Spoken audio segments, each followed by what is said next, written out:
A pregnant woman had suffered miscarriages before and was thrilled to be expecting a baby boy, but everything went wrong a few months into the pregnancy. The woman went into the hospital hoping to leave with her child and life, but she left childless and without some limbs. On November 25, 2016, Callie Colwick appeared in a lovely Instagram photo of herself, her husband, and their child. In the post, the couple held a sheet revealing they'd prayed for the child Callie was carrying as she cradled her growing baby bump. In the post's caption, the woman shared how she and her husband had many things to be grateful for on Thanksgiving. One of those things was the child growing inside her, whom they expected in June 2017. Callie said the message they held in her picture was a Bible scripture in the book of Samuel and that they'd definitely prayed for the child she was carrying. The pregnant woman confessed to losing 2 of their upcoming child siblings. She admitted that she and her husband were worried about losing their child and asked people to keep them and others who'd experienced miscarriages in their prayers. What Callie didn't expect was to wake up at the hospital to the most heart-wrenching news she'd ever heard. What happened to Callie when she was rushed to the hospital?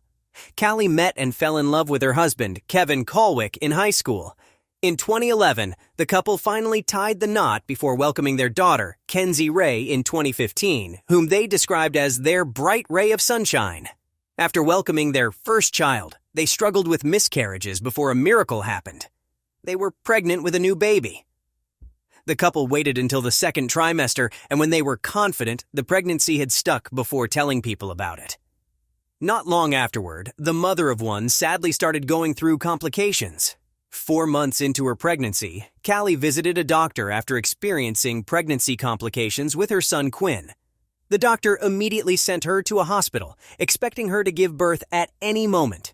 Her admission to the hospital happened in early December 2016, and after weeks of fighting for Quinn's life, Kevin's wife's body went into septic shock. Doctors later realized that her condition was due to a rare E. coli infection that began in Callie's uterus. Kevin never left his wife's side as they continued praying for a miracle, but the stakes were against them. On December 25, 2016, Kenzie visited her mother in the hospital, giving her happiness and hope for a better outcome. However, Callie's abdomen was sore the following day, and her world suddenly darkened. Her body shut down as her organs failed, and her son was delivered weighing half a pound while she was unconscious. Quinn couldn't live outside his mother's womb, and his mother was rushed to surgery when she started hemorrhaging blood.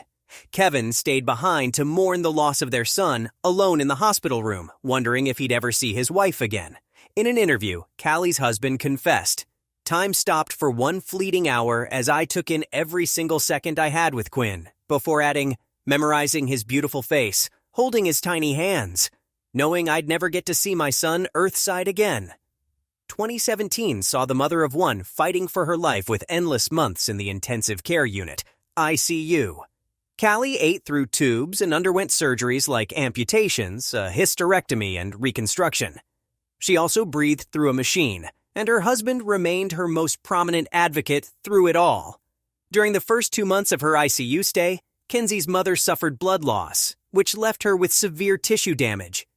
Kevin fought for her knees to be kept when doctors said they needed to amputate both legs. Waking up to find out her child was gone, and legs as well, was a big hit for Callie. But through her husband's love and support, she conquered all the grief and found happiness again. How Callie survived and reinvented her life. By March 2018, Kevin's wife had returned home, but her journey to complete recovery was still long. Without legs, Callie needed time to learn how to move again and started with things like holding a glass of water and sitting up. When she was stronger, her physical therapy proceeded further, and a year after returning home, Kenzie's mother could stand on her knees. After that, she visited the Hanger Clinic with an interest in prosthetics. Years before, she watched Kenzie learn to take her first steps, not anticipating that the roles would change one day. Her daughter not only watched her mother learn to walk again, but she also cheered her on.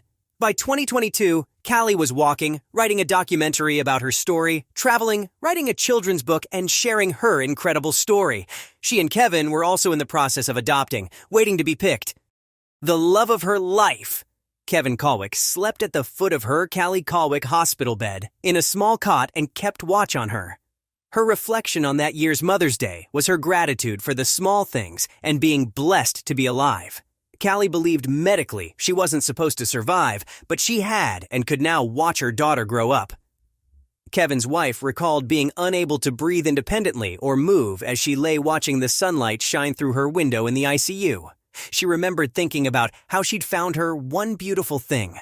Callie said he spent a year in her ICU room learning how to better care for her. He fought for her to keep her knees and the fingers she had, due to him messaging them lovingly, so blood flowed.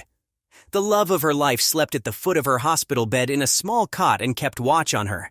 Kevin's hair grew long, and his beard was unkempt as a sign of his lamenting heart, with Callie feeling blessed for his love. The mother of one also felt entirely accepted and loved by her best friend. In September 2018, Callie shared another Instagram image of her husband carrying her in his arms before they had Kenzie, and she lost her legs. The amputee admitted that she always loved it when Kevin carried her, but it wasn't something he often did. Callie said it made her feel like a princess when he did, jokingly adding, "I guess on the plus side of losing my feet now, I get to be swooshed up in his loving embrace daily."